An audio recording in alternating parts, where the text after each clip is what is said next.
The Bankrupt and the Camel. A certain man was an incorrigible bankrupt.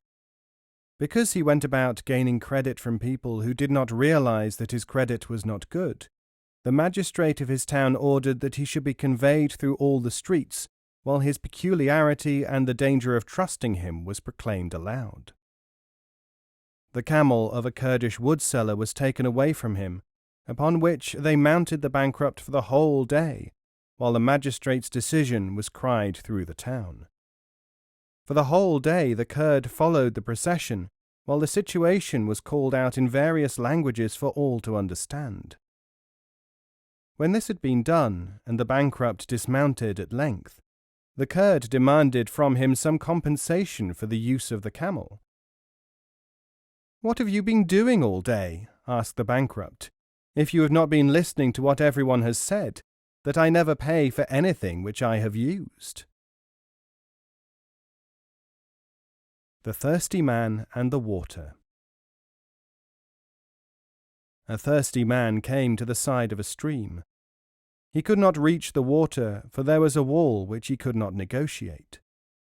He took a brick from the wall and threw it into the water, so that it made a noise, delicious to his ears.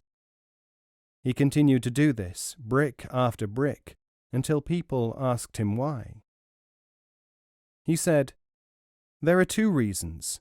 The first is that I enjoy the splashing sound, which is music to the ears of the thirsty. The second reason is that with each brick I tear off the wall, I get nearer to the level of the water. The thirstier the man is, the more he pines for the very sound of the water, and the more and the faster he tears the bricks from the wall."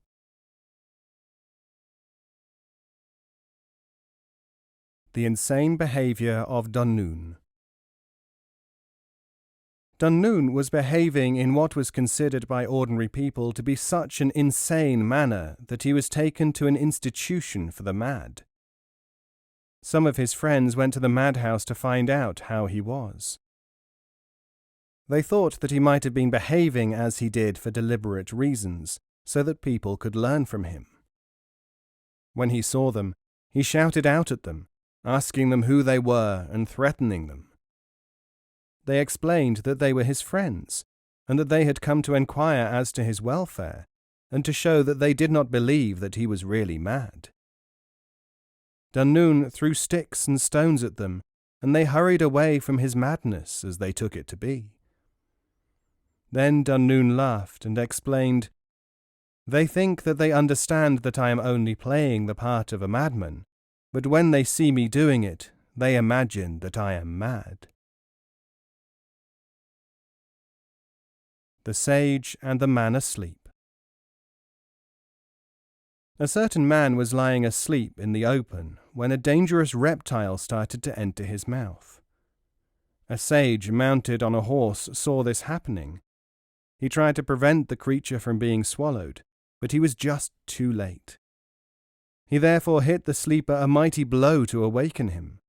Then he mercilessly harried him to a tree under which were rotting fruit. The horseman forced the man to eat them until he could hold no more. The man complained and shouted, asking what he had done to be treated in that way. Now the horseman forced the man to run in front of him until his feet became blistered. This continued until, after many hours, the running man vomited and threw up what he had swallowed. Then it was that he saw the abominable thing which was the real cause of the treatment. The Bear. A man once saved the life of a bear, which became attached to him and grateful for what he had done. The man, being tired, lay down to sleep, with the bear beside him. Another man passing by told him to be careful, saying that the friendship of a fool was worse than opposition. But the first man only thought that the second was jealous of him, and took no notice of these words. He even thought that the other man was trying to deprive him of the security of a faithful companion. When, however, he lay down to sleep and dozed off, the bear, seeing flies approach, tried to strike them with a stone, and in so doing killed the man who had saved him.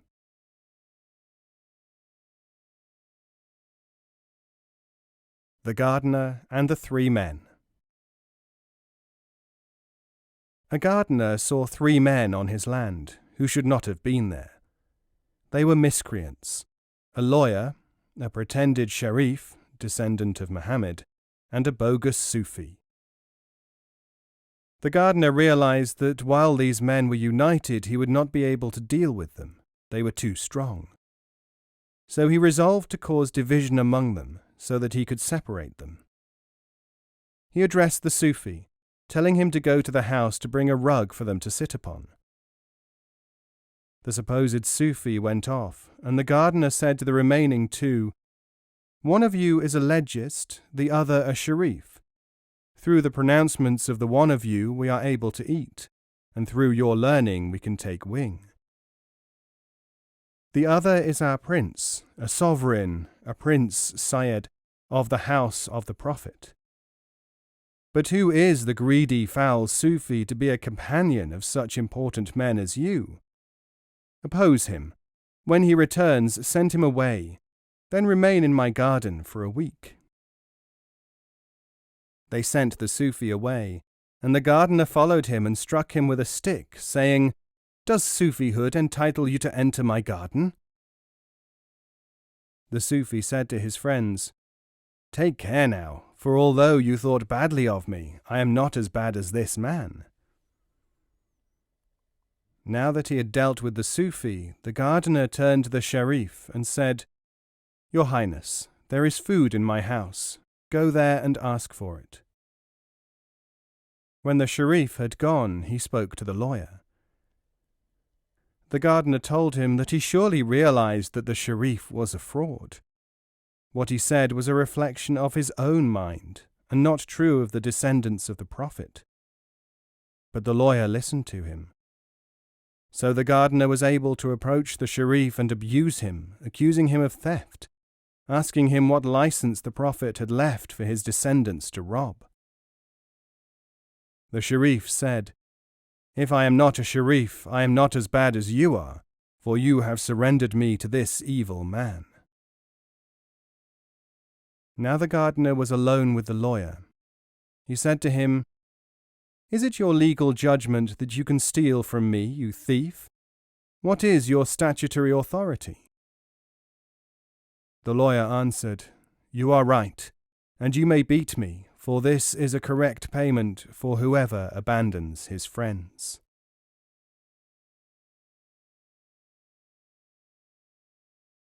The Dervish who married a prostitute. The High Syed said to the wearer of the dervish robe, "If you had not been in such a hurry to marry a harlot and told me of your plans, we would have chosen for you a pure woman." The dervish answered, "I have had 9 pure women, and as each of them became loose, I was full of sadness. I married this one deliberately, in order to see what would happen. I have attempted reason as far as it would go. Now I will practice irrationality." The King's Hawk and the Owls. There was once a noble hawk which belonged to a king. Flying one day, the hawk became tired and settled on a ruined building to rest. The ruin was, however, the home of a colony of owls, who resented his presence. The owls attacked this noble creature, who told them that he meant no harm, and that he was only passing through their domain. But the owls cried, "Do not listen to him. How could he have anything to do with the king? He is lying in order to deprive us of our home by guile." Manipulation of the mind. Once upon a time there were some schoolboys. They were lazy and wanted to escape from their studies. One of them suggested that they should make their teacher feel ill by telling him how terrible he looked. Thus it was that as soon as the master arrived at the school, one boy after another told him that he was looking ill. At first the teacher told the boys that he was quite well, and they were imagining things. But as more and more boys, apparently spontaneously, described him as looking ill, he began to feel it himself. Returning to his house, he told his wife that something was wrong with him. She said that she thought that it was his imagination, but he insisted that he was near to death and took to his bed, even accusing her of being insensitive to his sufferings. The Love Poems. A lover visiting his beloved brought out the poems which he had written to her and read them at length.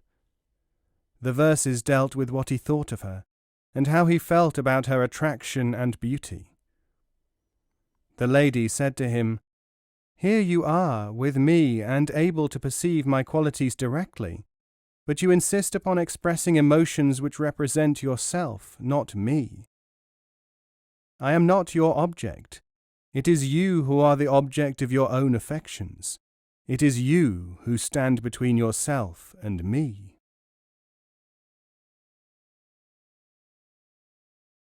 The King's Slave. Once upon a time there was a king's slave. The slave was so extremely devoted to the king that he used to faint whenever he entered his presence. Now people knew that this slave was a great favourite of the king's, and they would give him all kinds of presents for the king. They would also give him petitions and applications which he would put in his satchel in the hope of presenting them to the king. Yet whenever the slave found himself actually in the king's presence, he was so overcome by the king's magnificence and by his devotion to the king that he used to swoon and collapse on the floor and lie there senseless. When he did so, the king used to pick up the satchel and look in it. He used to take out the presents and read all the petitions, and he would act on the petitions and fulfill the wishes of the people who had put them there, although the slave himself had no part at all in the intervention. In this way the slave did not have to put the petitions forward, and the fact that he was in such great awe of the king made really no difference at all. The king had other slaves, and they were also in very great awe of the king. They were so overawed by him that they hardly ever managed to make any petition at all, and sometimes when they did manage to make petitions, hardly any of those were granted.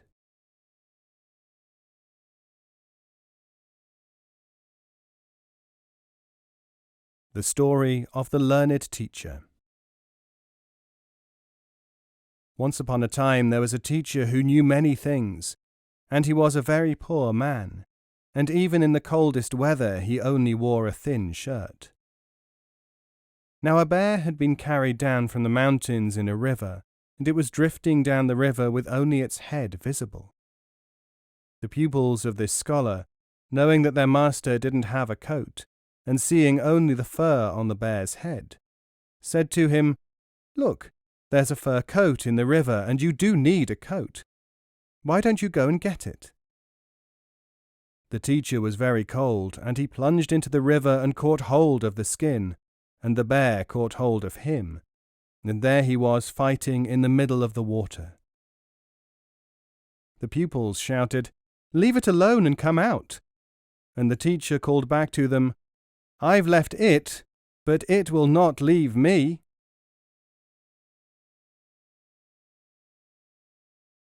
The Story of the Seeker from India. A certain seeker from India came to visit a saint, and when he had reached the door of the place where the saint lived, a voice came from inside, saying, "Go back. You have fulfilled your purpose, and you have profited through having come to my door. If you actually get to the point of seeing me, you will lose by it." Similarly, a small conversation can carry a lesson just like a light which kisses a candle and lights it. That is enough, and that has completed the requirement. If the oven were on fire, if it were so hot as to be on fire, you would be able to gain no benefit from it. It would be too much. A request. If you enjoyed this book, please review it on Amazon and Goodreads. Reviews are an author's best friend. To stay in touch with news on forthcoming editions of Idries Shah works, please sign up for the mailing list at bit.ly/ISF list. And to follow him on social media, please go to any of the following links: twitter.com/Idries Shah, facebook.com/Idries Shah, youtube.com/Idries Shah 999, pinterest.com/Idries Shah, on Goodreads at bit.ly/isgoodreads, idriesshah.tumblr.com, or instagram.com/Idries Shah. Or you can find the main website at idriesshahfoundation.org. That was The 100 Tales of Wisdom, translated from the Persian and presented by Idries Shah. First published 1978, published in this edition 2018. This work is copyright throughout the world, the estate of Idries Shah, all rights reserved. This audiobook has been narrated by David Ault.